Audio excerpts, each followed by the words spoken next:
ಸಮರಕ್ಕೆ ಸಿದ್ಧ. ಸಿದ್ದರಾಮಯ್ಯನವರು ಸಮರಕ್ಕೆ ಸಜ್ಜಾಗಿದ್ದಾರೆ. ಕ್ರಾಂತಿಗೆ ಶಾಂತಿಯಾಗಿದೆ. ಇನ್ನೂ ಕೂಡ ಅದು ಒಂದು ರೀತಿಯಲ್ಲಿ ಪೆಂಡಿಂಗ್ ಫೈಲ್. ಮುಖ್ಯಮಂತ್ರಿ ಬದಲಾವಣೆ ಅನ್ನೋದು ಒಂದು ಫೈಲ್ ಪೆಂಡಿಂಗಲ್ಲಿ ಇದೆ. ಅದನ್ನು ಹೈಕಮಾಂಡ್ ನಿರ್ಧರಿಸುತ್ತೆ. ಯಾವಾಗ ನಿರ್ಧರಿಸುತ್ತೆ ಗೊತ್ತಿಲ್ಲ. ನಿಜಕ್ಕೂ ನಿರ್ಧರಿಸುತ್ತಾ ಅದು ಗೊತ್ತಿಲ್ಲ. ಈ ವರ್ಷನೇ ನಿರ್ಧರಿಸುತ್ತಾ ಅದು ಗೊತ್ತಿಲ್ಲ. ಮುಂದಿನ ವರ್ಷದ ಆರಂಭದಲ್ಲಿ ನಿರ್ಧರಿಸುತ್ತಾ ಸ್ಪಷ್ಟತೆ ಇಲ್ಲ. ನಿರ್ಧರಿಸುತ್ತೆ, ಹೈಕಮಾಂಡ್ ನಿರ್ಧರಿಸುತ್ತೆ. ಹಾಗಾಗಿ ಕಾಂಗ್ರೆಸ್ ನಾಯಕರು ಕಾಯಬೇಕು. ಆ ಒಂದು ಅಸ್ತ್ರದ ಪ್ರಯೋಗದ ನಂತರ ಈಗ ನಡೀತಾ ಇರುವಂಥದ್ದು ಬೆಳಗಾವಿ ಅಧಿವೇಶನಕ್ಕೆ ಬೇಕಾದಂತಹ ಸಿದ್ಧತೆ ಯಾವ ಸ್ವರೂಪದಲ್ಲಿ ಸಾಗಿದೆ ಅನ್ನೋದನ್ನು ಈ ವರದಿಯಲ್ಲಿ ತೋರಿಸ್ತೀವಿ.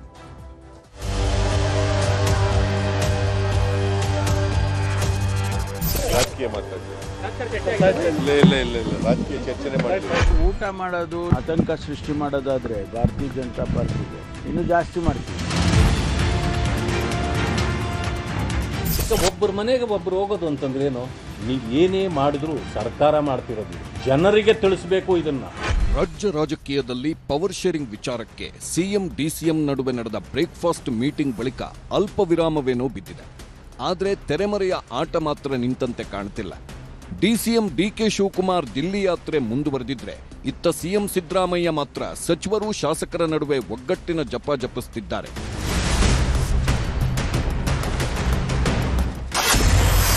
ಮಧ್ಯಾಹ್ನ ಮಂಗಳೂರಲ್ಲಿ ಸಿಎಂ ಮೀನೂಟದ ಲಂಚ್. ರಾತ್ರಿ ಆಗ್ತಿದ್ದಂತೆ ಆಪ್ತರಿಂದ ಡಿನ್ನರ್ ಪಾಲಿಟಿಕ್ಸ್. ಮಳೆ ನಿಂತರೂ ಮಳೆ ಹನಿ ನಿಂತಿಲ್ಲ ಎಂಬಂತಾಗಿದೆ ರಾಜ್ಯದ ರಾಜಕೀಯ ಪರಿಸ್ಥಿತಿ. ಮೊದಲು ಸಿಎಂ ಮನೆಯಲ್ಲಿ ಬ್ರೇಕ್ಫಾಸ್ಟ್, ನಂತರ ಡಿಸಿಎಂ ಮನೆಯಲ್ಲಿ ಬೆಳಗ್ಗಿನ ತಿಂಡಿ. ಹೀಗೆ ಎರಡೂ ಮನೆಗಳಲ್ಲಿ ಕುಳಿತು ಅದೇ ಇಬ್ಬರು ನಾಯಕರು ಬೆಳಗ್ಗಿನ ತಿಂಡಿ ಮಾಡೋದರ ಮೂಲಕ ತಮ್ಮ ನಡುವಿನ ಕುರ್ಚಿ ಕದನವೆಂಬ ಭಿನ್ನಮತವನ್ನ ನುಂಗಿಕೊಂಡಿದ್ರು.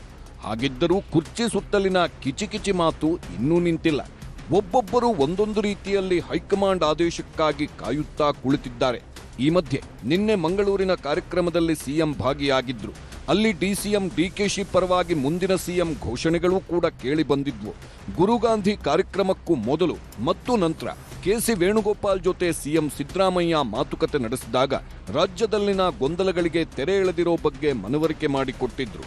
ಆದರೆ ಸಂಜೆಯಾಗ್ತಿದ್ದಂತೆ ಮತ್ತೆ ಬೆಂಗಳೂರಲ್ಲಿ ಸಿಎಂ ಆಪ್ತರು ಡಿನ್ನರ್ ಸಭೆ ಸೇರಿದ್ರು. ಸಚಿವ ಸತೀಶ್ ಜಾರಕಿಹೊಳಿ ಮನೆಯಲ್ಲಿ ಗೃಹ ಸಚಿವ ಪರಮೇಶ್ವರ್ ಹಾಗೂ ಎಂಎಲ್ಸಿ ಬಿಕೆ ಹರಿಪ್ರಸಾದ್ ಕುಳಿತು ಜೊತೆಯಲ್ಲಿ ಊಟ ಮಾಡಿದ್ದಾರೆ. ಸಿಎಂ ಡಿಸಿಎಂ ಬ್ರೇಕ್ಫಾಸ್ಟ್ ಮಾಡಿದ್ರೆ, ಪಕ್ಷದ ಹಿರಿಯ ನಾಯಕರು ಡಿನ್ನರ್ ಸಭೆಯ ಮೂಲಕ ಕುತೂಹಲಕಾರಿ ದಾಳ ಉರುಳಿಸಿದ್ದಾರೆ. ಹಾಗಿದ್ದರೂ ಊಟ ಮಾಡಿ ಬಂದಿರುವ ಗೃಹ ಸಚಿವ ಪರಮೇಶ್ವರ್ ಮಾತ್ರ ಹಾಗೆಲ್ಲ ಊಟ ಮಾಡೋದು ಸಾಮಾನ್ಯ, ಅದರಲ್ಲೇನೂ ವಿಶೇಷ ಇರಲಿಲ್ಲ ಎಂಬ ಸ್ಪಷ್ಟನೆ ಕೊಟ್ಟಿದ್ದಾರೆ. ಊಟ ಮಾಡೋದು, ಜೊತೆನಲ್ಲಿ ಓಡಾಡೋದು, ಮತ್ತೆ ನಾವು ಜೊತೆಯಲ್ಲಿ ಟ್ರಾವೆಲ್ ಮಾಡೋದು ಅದೇ ಒಂದು ಆತಂಕ ಸೃಷ್ಟಿ ಮಾಡೋದಾದ್ರೆ ಭಾರತೀಯ ಜನತಾ ಪಾರ್ಟಿಗೆ ಇನ್ನೂ ಜಾಸ್ತಿ ಮಾಡ್ತೀವಿ. ಬಿಜೆಪಿ ಅವ್ರಿಗೇನು ಆತಂಕ ಇಲ್ಲ ಸರ್, ಕಾಂಗ್ರೆಸ್ ಅವ್ರಿಗೆ ಸ್ವಲ್ಪ ಆತಂಕ. ನಾನು ಅದಕ್ಕೆ ಕೇಳಿದ್ದು ಅವರಿಗೆ. ನಾನು ಅವ್ರಿಗೆ ಯಾಕೆ ಕೇಳಿದೆ ಅಂದರೆ, ಯಾರು ಸ್ಪೆಸಿಫಿಕ್ ಆಗಿ ಹೇಳಿದ್ರೆ ಅವ್ರಿಗೆ ಉತ್ತರ ಕೊಡೋಣ. ನಾನು ಪಕ್ಕದಲ್ಲೇ ಕೂತಿದ್ನಪ್ಪ 2 ಗಂಟೆ. ಯಾವುದು ರಾಜಕೀಯದ ಬಗ್ಗೆ ನಾವು ಮಾತಾಡಲೇ ಇಲ್ಲ. ಗೊಂದಲ ಇಲ್ಲ ಅಂದ್ರೆ ಈಗ ಆಚೆಗಡೆ ಜನ ಏನೋ ಜೈಕಾರ ಹಾಕೋದಕ್ಕೆ ಏನು ತಡೆ ಮಾಡೋಕ್ಕಾಗುತ್ತೆ? ನಾನು ನಿನ್ನೆನೂ ಹೇಳಿದೆ. ನಾನು ಒಬ್ಬೊಬ್ಬ ಲೀಡ್ರಿಗೆ ಒಂದೊಂದು ಅಷ್ಟು ಜನ ಅಭಿಮಾನಿಗಳಿರ್ತಾರೆ. ಅವರು ಸ್ವಾಭಾವಿಕವಾಗಿ ಆ ಲೀಡ್ರು ಮುಖ್ಯಮಂತ್ರಿ ಆಗಬೇಕು ಅಥವಾ ಇನ್ನೊಂದು ಸಚಿವರಾಗಬೇಕು, ಇನ್ನೊಂದು ಆಗಬೇಕು ಅಂತ ಹೇಳಿ ಅವರು ಜೈಕಾರ ಹಾಕ್ತಾ ಇರ್ತಾರೆ ಹೋದಾಗ ಬಂದಾಗೆಲ್ಲ. ಅದನ್ನು ತಪ್ಪು ಅಂತ ಹೇಳೋಕ್ಕಾಗೋದಿಲ್ಲ. ಒಳ್ಳೇದಲ್ವಾ? ಜೈಕಾರ ಇರಬೇಕಾ? ಪರ್ಮನೆಂಟಾಗಿ ಜೈಕಾರ ಇರೋಕೆ ಸಾಧ್ಯ ಇಲ್ಲ, ನಿಂತೋಗುತ್ತೆ ಅದು. ಶಾಸಕರು ಸಚಿವರಿಗೆ ಸಿಎಂ ಸಮನ್ವಯತೆ ಪಾಠ. ಒಗ್ಗಟ್ಟಿನ ಹೋರಾಟಕ್ಕೆ ಸಿದ್ದರಾಮಯ್ಯ ಕಿವಿಮಾತು. ಆಪ್ತರು ಒಂದೆಡೆ ಆಕ್ಟಿವ್ ಆಗಿದ್ರೆ, ಇತ್ತ ಸಿಎಂ ಸಿದ್ದರಾಮಯ್ಯ ಒಗ್ಗಟ್ಟಿನ ಜಪ ಜಪಿಸುತ್ತಿದ್ದಾರೆ.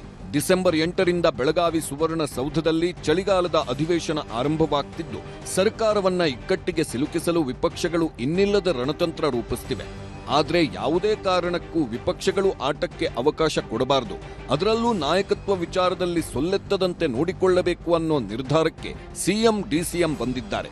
ಹೀಗಾಗಿ ಇವತ್ತು ನಡೆದ ಸಂಪುಟ ಸಭೆಯಲ್ಲೂ ಒಗ್ಗಟ್ಟಿನ ಪಾಠ ಮಾಡಿದ್ದಾರೆ. ಅಲ್ಲದೆ ತಮ್ಮ ತಮ್ಮ ಮಾತಿನ ಮೇಲೆ ನಿಗಾ ಇರಲಿ ಅಂತ ಕಿವಿಮಾತು ಹೇಳಿದ್ದಾರೆ. ಇನ್ನು ಕುರ್ಚಿ ವಿಚಾರ ಮುಂದಿಟ್ಟುಕೊಂಡು ಬಿಜೆಪಿ ಹೋರಾಟ ಮಾಡಲು ಸಿದ್ಧತೆ ಮಾಡಿಕೊಂಡಿದೆ. ಅಲ್ಲದೆ ಅವಿಶ್ವಾಸ ನಿರ್ಣಯ ಅಸ್ತ್ರ ಪ್ರಯೋಗಕ್ಕೆ ಚಿಂತನೆ ನಡೆದಿದ್ದು ಇದನ್ನ ಎದುರಿಸಲು ಸಿಎಂ ಡಿಸಿಎಂ ಸಿದ್ಧತೆ ಮಾಡಿಕೊಳ್ಳುತ್ತಿದ್ದಾರೆ. ಇದೇ ವಿಚಾರವಾಗಿ ಸಚಿವರುಗಳ ಜೊತೆ ಸಿಎಂ ಡಿಸಿಎಂ ಸಭೆ ನಡೆಸಿದ್ದಾರೆ. ಸಂಪುಟ ಸಭೆ ಮುಗಿದ ಬಳಿಕ ಅಧಿಕಾರಿಗಳನ್ನ ಹೊರಗೆ ಕಳಿಸಿ ಸಿಎಂ ಡಿಸಿಎಂ ಮೀಟಿಂಗ್ ನಡೆಸಿದ್ರು. ಅಧಿವೇಶನದಲ್ಲಿ ಒಗ್ಗಟ್ಟು ಪ್ರದರ್ಶಿಸುವಂತೆ ತಾಕೀತು ಮಾಡಿದ್ರು. ಅಲ್ಲದೆ ಡಿಸೆಂಬರ್ 9ರಂದು ಬೆಳಗಾವಿಯಲ್ಲಿ ಸಿಎಲ್ಪಿ ಸಭೆ ನಡೆಸಿ ಮತ್ತಷ್ಟು ವಿಚಾರ ಚರ್ಚೆ ನಡೆಸೋಣ ಅಂತ ಹೇಳಿದ್ರು. ಹಾಗಿದ್ದರೂ ಸರ್ಕಾರದ ಮಂತ್ರಿಗಳು ಹಾಗೂ ಶಾಸಕರು ನಾಯಕತ್ವದ ವಿಚಾರದಲ್ಲಿರುವ ಗೊಂದಲಗಳೆಲ್ಲ ಮುಗಿದ ಅಧ್ಯಾಯ ಎಂಬ ನಿಲುವಿಗೆ ಬಂದಿದ್ದಾರೆ. ಜೊತೆಗೆ ಕಾಂಗ್ರೆಸ್ ಶಾಸಕರು ನಾಯಕತ್ವ ಬದಲಾವಣೆಗಿಂತ ಹೆಚ್ಚಾಗಿ ಸಂಪುಟ ಪುನರಚನೆ ಬಗ್ಗೆ ತಲೆಕೆಡಿಸಿಕೊಂಡಿದ್ದಾರೆ. ನಾಯಕತ್ವ ಬದಲಾವಣೆ ಬಗ್ಗೆ ಬಿಜೆಪಿಯವರು ಅವಿಶ್ವಾಸ ನಿರ್ಣಯ ಮಂಡಿಸ್ತಾರೆ ಅಂತ ಸುದ್ದಿ ಅಲ್ವಾ? ಎಷ್ಟು ಜನ ಇದ್ದಾರೆ? ಅವರು ಇರೋದೇ 60-65 ಜನ ಇದ್ದಾರೆ ಅಷ್ಟೇ. ಅವರು ನಾವು 140 ಜನ ಇದ್ದೀವಿ. ಆಮೇಲೆ ನಮ್ಮಲ್ಲಿ ಎಲ್ಲ ಸಣ್ಣ ಪುಟ್ಟ ಲೋಪದೋಷಗಳಿತ್ತು, ಇಲ್ಲ ಅಂತೇನಿಲ್ಲ, ಅದೆಲ್ಲ ಕೂಡ ಸರಿ ಮಾಡ್ಕೊಂಡಿದ್ದೀವಿ. ಆದರೆ ಬಿಜೆಪಿಯಲ್ಲಿ ಇದ್ದಷ್ಟು ಗುಂಪು ರಾಜಕೀಯ ನಮ್ಮಲ್ಲಿಲ್ಲ. ನಿಮ್ಗೆ ಯಾಕೆ ಬ್ರೇಕ್ಫಾಸ್ಟ್ ಮಾಡಿತ್ತು ಅಂದರೆ ಸಿದ್ದರಾಮಯ್ಯ ಅವರು ಮತ್ತೆ ಡಿ ಕೆ ಶಿವಕುಮಾರ್ ಅವರು ರಾಮ ಲಕ್ಷ್ಮಣ್ ಅಂತ ಇದ್ದಾರೆ. ಆದರೆ ಬಿಜೆಪಿಯವ್ರಿಗೆ ಯಾಕೆ ತೊಂದರೆ? ನಮ್ಮಲ್ಲಿ ಸಣ್ಣ ಪುಟ್ಟ ಭಿನ್ನಾಭಿಪ್ರಾಯ ಇರ್ಬೋದು, ಆದರೆ ಅದನ್ನ ಸರಿ ಮಾಡಲಿಕ್ಕೆ ಪಕ್ಷದ ವರಿಷ್ಠ ಹೈಕಮಾಂಡ್ ಇದ್ದಾರೆ. ಅದರಿಂದ ಬಿಜೆಪಿಯವರು ನಿಮ್ಮ ಕರ್ತವ್ಯಗಳನ್ನು ನೀವು ಮಾಡಿ, ಮೋಸ್ಟಲ್ಲಿ ಕಲ್ಲು ಹುಡುಕಂತ ಕೆಲಸ ಬಿಜೆಪಿ ಮಾಡಬೇಡಿ. ಮುಖ್ಯಮಂತ್ರಿಗಳು ಈಗಾಗಲೇ ವರಿಷ್ಠ ಒಂದು ಅನುಮತಿಯನ್ನು ಕೂಡ ಪಡೆದಿದ್ದಾರಂತೆ. ಅವರೇ ಹೇಳಿದಾರಲ್ಲ ಮಾಡಬೇಕು ಅಂತ. ಬಹುತೇಕ ಈ ಅಧಿವೇಶನ ನಂತರ ಸಚಿವ ಸಂಪುಟ ಆಗ್ತದೆ. ಯಾರನ್ನ ಮಂತ್ರಿ ಮಾಡಿದ್ರೆ ಯೋಗ್ಯ, ಪಕ್ಷಕ್ಕೆ ಶಕ್ತಿ ತುಂಬಬಹುದು, ಶಕ್ತಿ ತಂದಂತವರು ಮುಂದೆ 28 ಚುನಾವಣೆಯಲ್ಲಿ ಬೇಕಾಗತ್ತಲ್ಲ, ಒಂದು ಶಕ್ತಿಯುತವಾದ ಎಲ್ಲರೂ ಬೇಕಲ್ಲ ಅದಕ್ಕೆ ಕಟ್ಟೋದಕ್ಕೆ. ಆ ನಿಟ್ಟಿನಲ್ಲಿ ನಮ್ಮ ಬೇಡಿಕೆ ಇದೆ, ಅದನ್ನು ಪರಿಗಣಿಸಿದ್ದಾರೆ. ವಿಶ್ವಾಸ ಕೂಡ ಇದೆ, ನನಗೆ ಈ ಸಾರಿ ಅವಕಾಶ ಖಂಡಿತವಾಗಿ ಸಿಕ್ಕೇ ಸಿಗುತ್ತೆ. ಕುತೂಹಲ ಮೂಡಿಸಿದ ಡಿಸಿಎಂ ದಿಲ್ಲಿ ಯಾತ್ರೆ. ಈ ಎಲ್ಲ ಬೆಳವಣಿಗೆಗಳ ಮಧ್ಯೆ ಡಿಸಿಎಂ ನಡೆ ಮಾತ್ರ ಕುತೂಹಲ ಭರಿತವಾಗಿದೆ. ನಿನ್ನೆ ದಿಢೀರಂತ ದಿಲ್ಲಿಗೆ ಹೋಗಿದ್ದ ಡಿಸಿಎಂ ಡಿಕೆಶಿ ಇವತ್ತು ಬೆಳಿಗ್ಗೆಯೇ ಬೆಂಗಳೂರಿಗೆ ವಾಪಸ್ಸಾದ್ರು. ಅಲ್ಲದೆ ಪವರ್ ಶೇರಿಂಗ್ ವಿಚಾರದಲ್ಲಿ ಮೌನ ವಹಿಸಿರೋದು ನೋಡಿದ್ರೆ ಬೇರೆ ಯಾವ ಲೆಕ್ಕಾಚಾರ ಇರಬಹುದು ಅನ್ನೋದು ರಾಜಕೀಯ ಪಡಸಾಲೆಯಲ್ಲಿ ಚರ್ಚೆಗೆ ಕಾರಣವಾಗಿದೆ. ನಾನು ಒಂದು ಖಾಸಗಿ ಮದುವೆ ಕಾರ್ಯಕ್ರಮಕ್ಕೆ ಹೋಗಬೇಕಾಯಿತು. ಎರಡನೇದು 14ನೇ ತಾರೀಕು ಸುಮಾರು ನಾವು ಪ್ರತಿ ಜಿಲ್ಲೆಯಿಂದ 300 ಜನ ಕಾರ್ಯಕರ್ತದ ಲೀಡರ್ಸ್ನ ಕರ್ಕೊಂಡು ಹೋಗ್ತಾ ಇದ್ದೀವಿ. ಅವ್ರಿಗೆ ಅಕಾಮಿಡೇಷನ್ ಏನು ಮಾಡಬೇಕು ಅನ್ನೋದು ನಾನು ಟ್ರೈನಲ್ಲಿ ಬರೋರಿಗೆ ಮಾಡಿಕೊಡ್ತೀವಿ. ಅದಕ್ಕೆ ಜಾಗಗಳಿಗೆ ನೋಡಿ ಅವ್ರಿಗೆ ಜವಾಬ್ದಾರಿ ಫಿಕ್ಸ್ ಮಾಡಬೇಕಾಯಿತು. ಮದುವೆ ಆದಮೇಲೆ ಮೀಟಿಂಗ್ ಮಾಡ್ಬಿಟ್ಟು ಬಂದಿದ್ದೀನಿ. ಸೊ ಆ ವಿಚಾರದಲ್ಲೆಲ್ಲ ಚರ್ಚೆ ಮಾಡೋಕ್ಕೆ ಹೋಗಿದ್ದೆ. ಮದುವೆ ಮುಗಿಸ್ಕೊಂಡೆ ವಾಪಸ್ ಬೆಳಗ್ಗೆ ರಾತ್ರಿ ಓದೋದು ಬೆಳಗ್ಗೆ ಬರ್ತಾಯಿದ್ದೆ.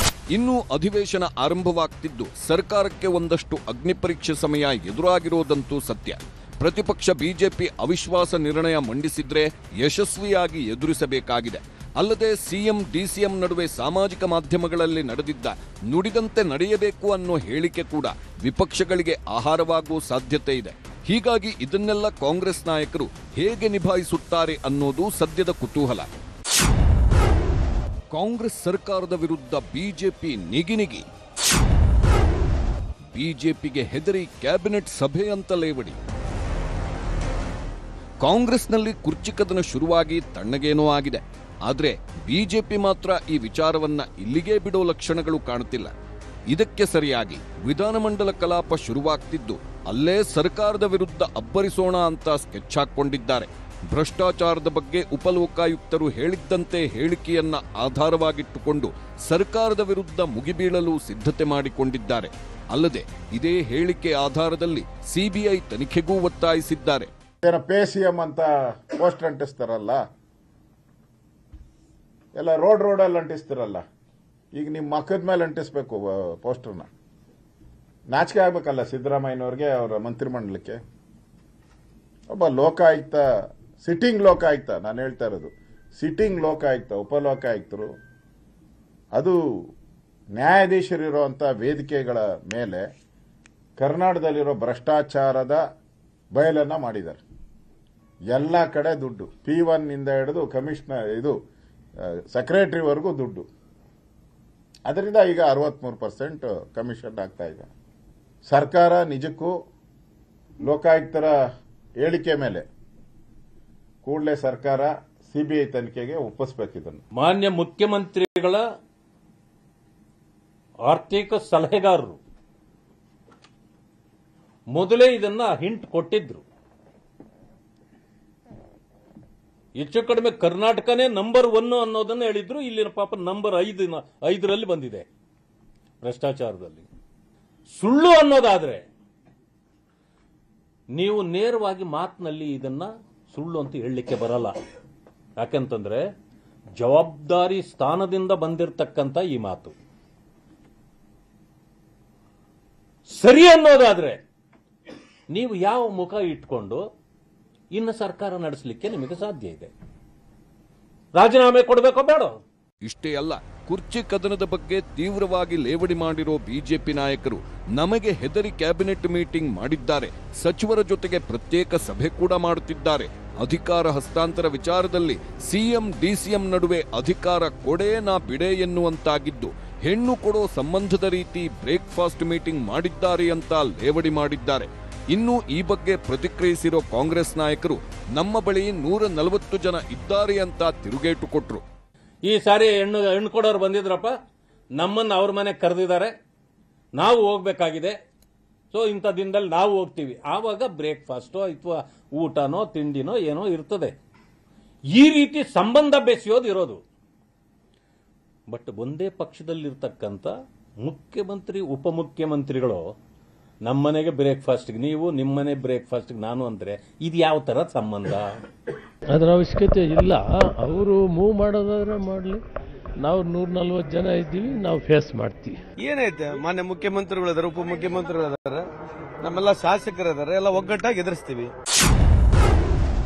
ಸಿಎಂ ಡಿಸಿಎಂ ಧರಿಸಿದ್ದ ವಾಚ್ ಮೇಲೆ ಕಣ್ಣು, ಬಿಜೆಪಿಗರ ಅನುಮಾನಕ್ಕೆ ಕೈಪಡೆ ತಿರುಗೇಟು. ಇನ್ನು ಮೊನ್ನೆ ಬ್ರೇಕ್ಫಾಸ್ಟ್ ವೇಳೆ ಸಿಎಂ ಡಿಸಿಎಂ ಧರಿಸಿದ್ದ ಕೈಗಡಿಯಾರ ಬಿಜೆಪಿ ನಾಯಕರಿಗೆ ಅಸ್ತ್ರವಾಗಿ ಪರಿಣಮಿಸಿದೆ. ಇಬ್ಬರೂ ಒಂದೇ ಕಂಪನಿಯ 2 ವಾಚ್ಗಳನ್ನ ಕಟ್ಕೊಂಡಿರೋದು ಸುದ್ದಿಯಾಯಿತು. ಈ ವಿಚಾರಕ್ಕೆ ಸಂಬಂಧಿಸಿದಂತೆ ಡಿಕೆಶಿ ಆಸ್ಟ್ರೇಲಿಯಾದಲ್ಲಿ ತಮ್ಮ ಕ್ರೆಡಿಟ್ ಕಾರ್ಡ್ ಬಳಸಿ ಖರೀದಿಸಿದ್ದೆ, ಈ ಬಗ್ಗೆ ಎಲೆಕ್ಷನ್ನಲ್ಲಿ ಅಫಿಡವಿಟ್ ಕೂಡ ಸಲ್ಲಿಸಿದ್ದಾಗಿ ಹೇಳಿದ್ರು. ಆದ್ರೆ ಈ ಬಗ್ಗೆ ಬಿಜೆಪಿ ನಾಯಕರು ಮತ್ತೆ ಆಕ್ಷೇಪ ವ್ಯಕ್ತಪಡಿಸಿದ್ದಾರೆ. ಇದಕ್ಕೆ ಡಿಕೆಶಿ ಕೂಡ ಸರಿಯಾಗೇ ತಿರುಗೇಟು ಕೊಟ್ರು. ಸಿದ್ದರಾಮಯ್ಯನವರ ಕೈಯಲ್ಲೂ ಡಿಕೆ ಶಿವಕುಮಾರ್ ಅವರ ಕೈಯಲ್ಲಿರೋದು ಕಾರ್ಟಿಯರ್ ಕಂಪನಿಯ ವಾಚ್. ಎಲ್ಲಿ ಡಿಕ್ಲೇರ್ ಮಾಡಿದ್ದೀರಿ ನೀವು? ಈಗ ಅದು 43 ಲಕ್ಷ ಅಂತ ಇದೆ. ಇವತ್ತಿನ ಪ್ರೈಸು 43 ಲಕ್ಷ ಮತ್ತು ಟ್ಯಾಕ್ಸು ಅದು ಸೇರಿ ಒಂದು 46-47 ಲಕ್ಷ ಆಗುತ್ತೆ ಅಂತಿದೆ. ಮುಗ್ಗ ಜಾಡಿಸಿದ್ರಿ ಬಿಜೆಪಿ ನಾಯಕರನ್ನ. ಹಾಗಿದ್ರೆ ಇದು ಕದ್ದ ಮಾಲ, ಕೊಂಡ ಮಾಲ ಹೇಳ್ಬೇಕಲ್ಲ? ಯಾರು ಹೇಳಿದ್ದು? ಅವ್ರಿಗೇನ್ ಗೊತ್ತು? ಅವ್ರಿಗೇನ್ ಗೊತ್ತು ಅಂತ? ನನ್ನ ಅಫಿಡವಿಟ್ ನನಗೆ ಗೊತ್ತು, ನಾನು ಕಾಸು ಕೊಟ್ಟಿರೋದು ನನಗೆ ಗೊತ್ತು, ನನ್ನ ಕ್ರೆಡಿಟ್ ಕಾರ್ಡ್ ಬಳಸಿರೋದು ನನಗೆ ಗೊತ್ತು, ಎಲ್ಲ ಗೊತ್ತು. ಅರ್ಥ ಆಯ್ತಾ? ನಾನು ಅಷ್ಟು ಟ್ರಾನ್ಸ್ಪರೆಂಟಾಗಿ ಹೇಳಿದ್ದೀನಿ. ರೋಲೆಕ್ಸ್ ವಾಚು ನನ್ನ ಹತ್ತಿರೋದು ಹೇಳಿದ್ದೀನಿ, ಆಯ್ತಾ? ರೋಲೆಕ್ಸ್ ವಾಚನು ಹೇಳಿದ್ದೀನಿ, ಈ ನನ್ನ ಕೈಯಲ್ಲಿ ಕಟ್ಟಿರೋ ವಾಚು ಹೇಳಿದ್ದೀನಿ. ಅರ್ಥ ಆಯ್ತಾ? ನಾನೇನು ಅವ್ರು ನಾರಾಯಣ ಸ್ವಾಮಿ ಹತ್ರ ನಾನೇನು ಕಲಿಬೇಕಾದಿಲ್ಲ. ಹೌದೌದು, ಅವ್ರ ಮನೆಯಿಂದನೇ ಕತ್ಕೊಂಡ್ ಬಂದಿದ್ದೀನಿ. ಮೋದಿ ಸಾಹೇಬ್ರು 10 ಲಕ್ಷ ರೂಪಾಯಿ ಸೂಟ್ ಬಗ್ಗೆ ಅವ್ರು ಅಪ್ಡೇಟ್ ಸಲ್ಲಿಸ್ತಾರ. ಮವಾಡ ಗ್ಲಾಸಸ್ ಹಾಕ್ತಾರೆ, 9,000 ಕೋಟಿ ಫ್ಲೈಟ್ ನಲ್ಲಿ ತಿರುಗ್ತಾರೆ. ಆ ವಾಚಿನ ಪ್ರೈಸ್ ನೀವ್ ಹೆಂಗ್ ತೀರ್ಮಾನ ಮಾಡ್ತೀರಿ? ಯಾಕಂದ್ರೆ ಫೇಕ್ ವಾಚಸ್ ಗಳದಾವ ವರ್ಲ್ಡ್ ನಲ್ಲಿ. ಇಷ್ಟಕ್ಕೆ ಸುಮ್ಮನಾಗದ ಬಿಜೆಪಿ ನಾಯಕರು ಡಿಸೆಂಬರ್ 8ರಂದು ಬಿಜೆಪಿ ಶಾಸಕಾಂಗ ಪಕ್ಷದ ಸಭೆ ಕರೆದಿದ್ದಾರೆ. ಈ ಮೂಲಕ ಅಧಿವೇಶನದಲ್ಲಿ ಸರ್ಕಾರವನ್ನ ಇಕ್ಕಟ್ಟಿಗೆ ಸಿಲುಕಿಸುವ ಸಂಬಂಧ ತಂತ್ರಗಾರಿಕೆ ಮಾಡುತ್ತಿದ್ದಾರೆ.